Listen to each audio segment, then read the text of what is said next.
studios in Banjul. Welcome to the week's ending edition of the Good Morning Africa program live on Africa TV.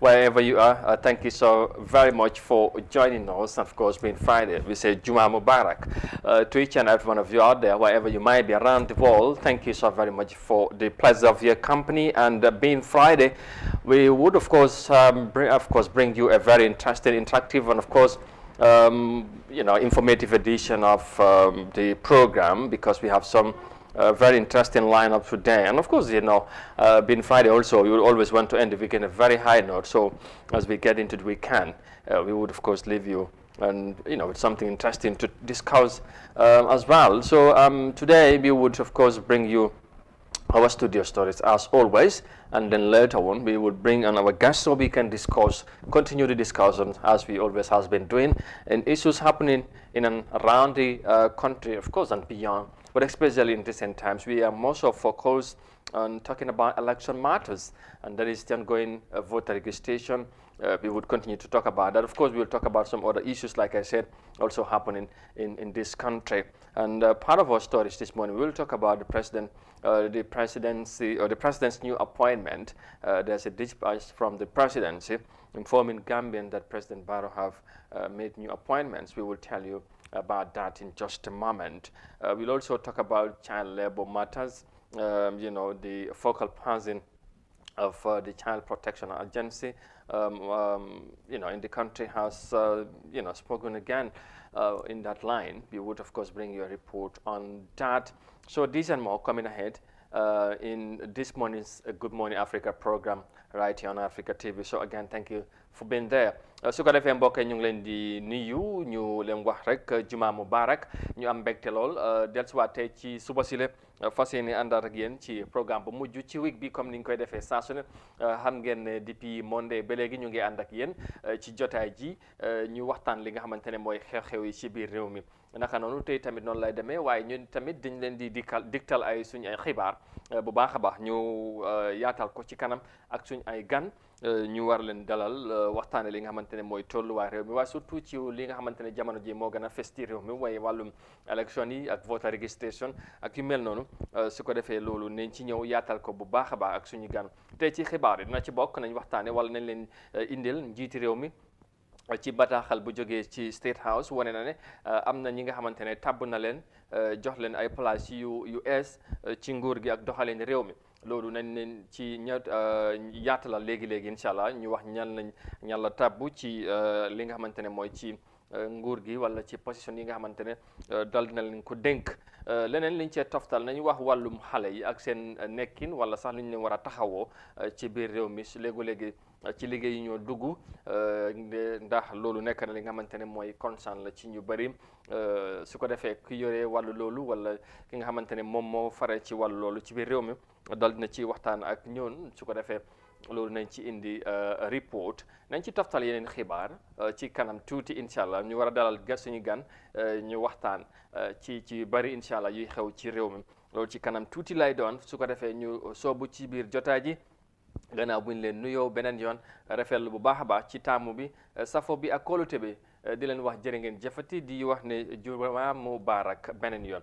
Well, let's now get straight to the program, and we begin with matters from the presidency, because the Gambian leader, President Adama Barrow, has appointed Oremi Joyner as chairperson of the Board of the Social Security and Housing Finance Corporation. Mr. Joyner is expected to stabilize the social security from economic and political controversies that marred governance of the corporation.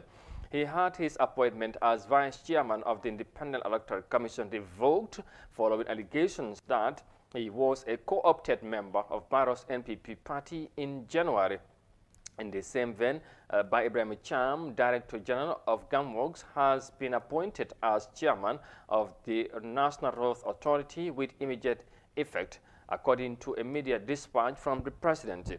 President Barrow applied constitutional powers under Section 175(2) to appoint Fatou Jaumane as honorary advisor on strategic communications, development, and emerging social issues. So that ends the dispatch from the Office of the President informing Gambians of these new appointments. Now, we'll move on and report on election matters, as I said earlier, because the election is just few months away. All stakeholders, including the civil society organizations, are making preparation ahead of the crucial election. Tango, the umbrella body of civil society organizations, is preparing its members as they work towards ensuring free, fair, and peaceful election. The December 4th election will be the fourth presidential contest since the ousting of the long-term ruler Yahya Jammeh. Here's more details of that in this report.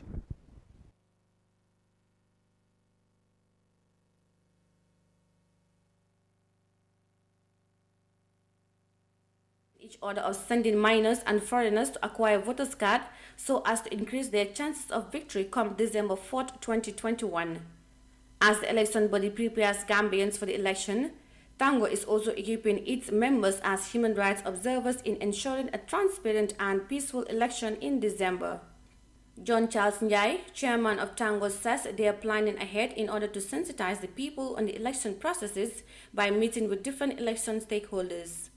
Mr. Njai adds that Gambians should be calm and allow the authorities to do their work, as there should be no room for the blaming games. I think we have to be patient, allow this to roll out, let people jot their observations and their concerns, document it. There is no need to fight, there is no need to point fingers and be blaming each other.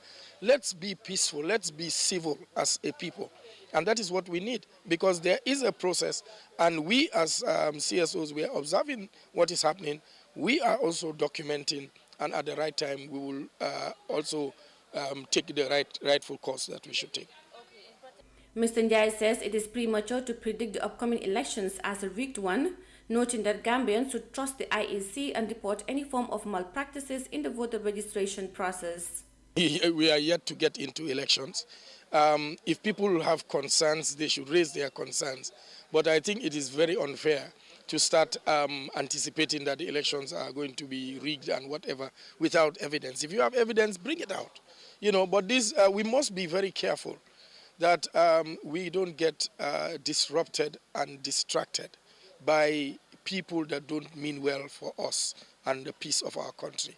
So nobody should be able to now say that the elections are going to be unfair. That means that you want to doubt the credibility of the Independent Electoral Commission.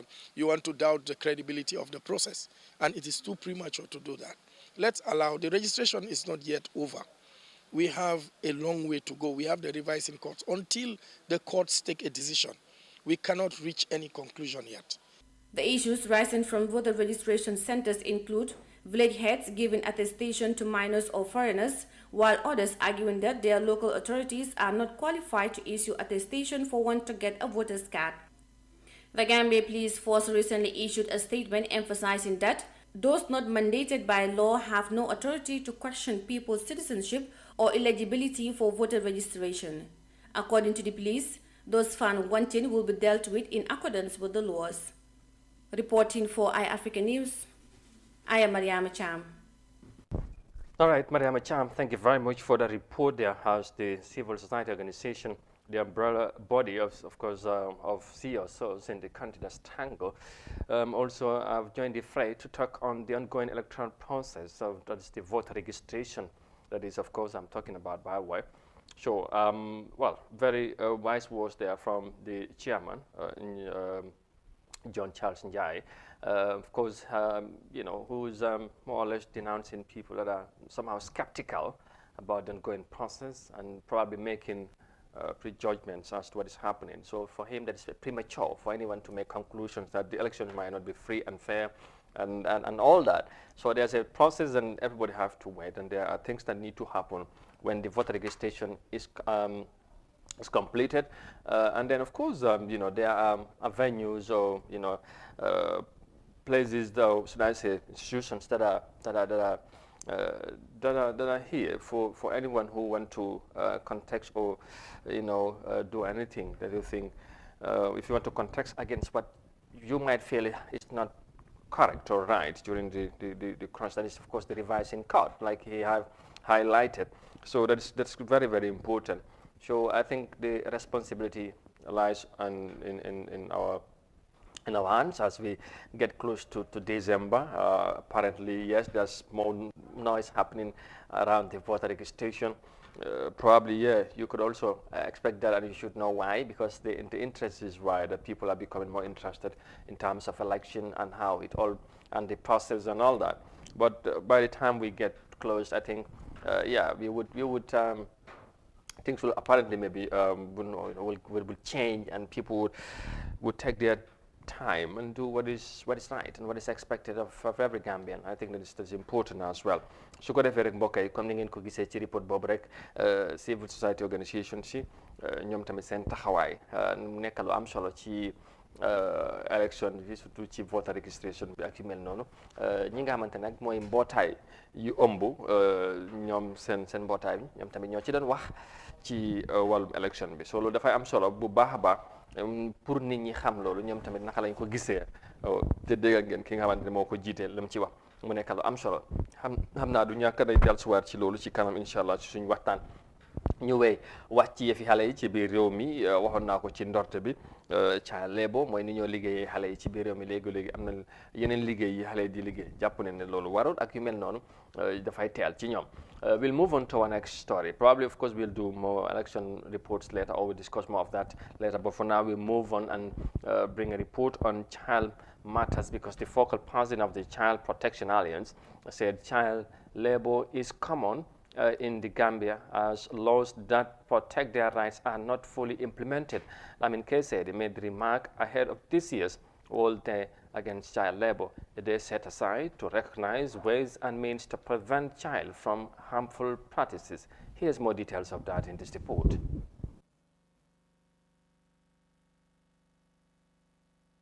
Deprives children of their childhood. According to reports, key among the reasons of child labor globally is high rate of poverty and unemployment, limited access to free education, among others. Child labor can result in extreme bodily and mental harm, and even death in some extreme cases. It also leads to slavery and sexual or economic exploitation.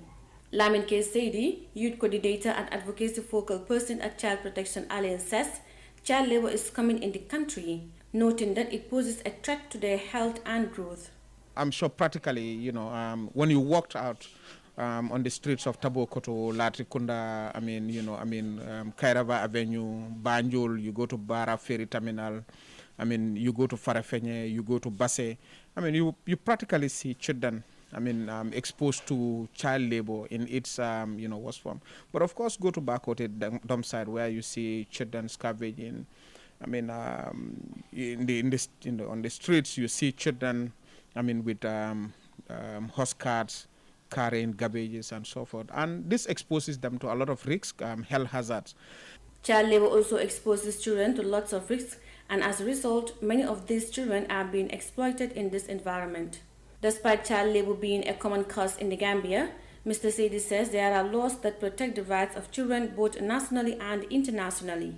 Even went further to say children below the age of 16, below the age of 16 shall be protected from all forms of abuse and exploitation.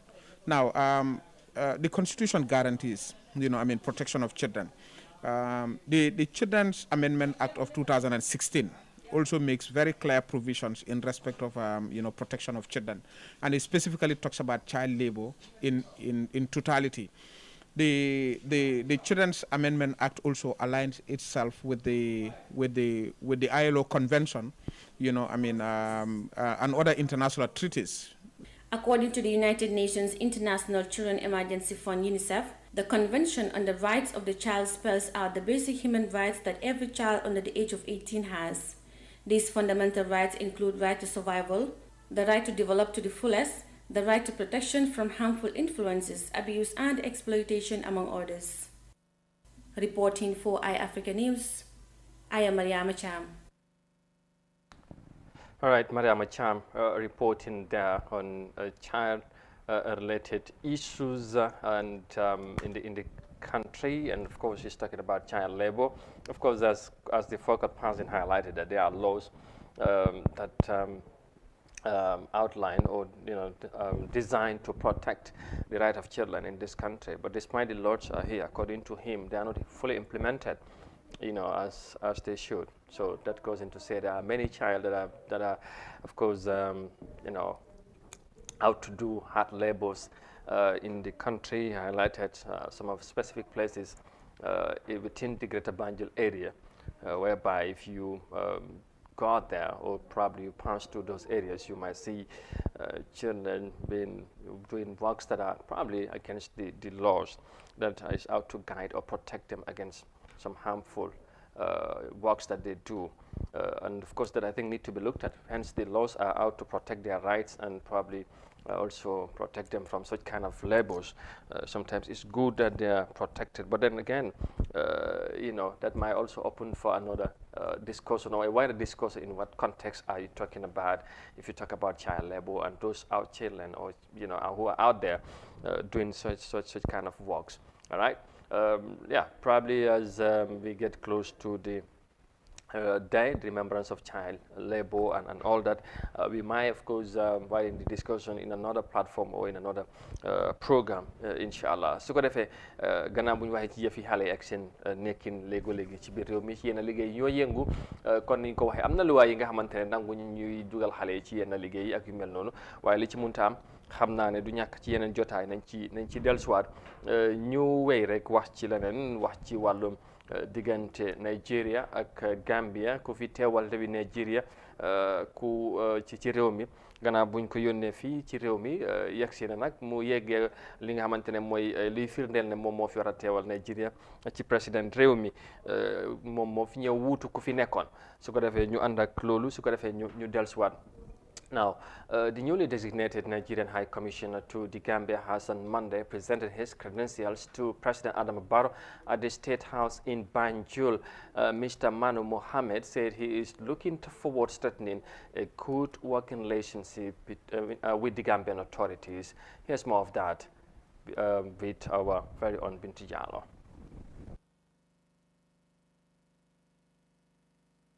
As members of Economic Community of West African States and on the Anglophone lines. The two states stand for one another in different socio-political and economic developments. Although the relationship is considered as asymmetrical, Nigeria is in position to play a much important role given her advantage in size, natural resources, and advancement. Speaking to reporters after submission of his meeting with the president, Mr. Manu Mohammed described the relationship between the two countries as very smooth and cordial. It has been a very, very good relationship, and it's demonstrated in terms of technical, relationship in the area of judiciary, health, military, and other areas, and also level of high visit between the two countries, interaction between the two countries. It's a demonstration of the very, very cordial relationship between the two countries. So I'm sincerely happy to be here, and my hope is to build, based on this existing relationship, to see what I can add to make the two countries more and more closer. The new designated Nigerian High Commissioner to the Gambia outlined areas of priorities to accomplish during his tenure in office. What my areas of priorities really is to see how, we bring our peoples together, more closer. Investment, I want to see a situation whereby Nigerian investors invest more in the Gambia, and likewise, the Gambian investors also invest more in Nigeria. And I will also want to see, if there are areas of which needs kind of agreement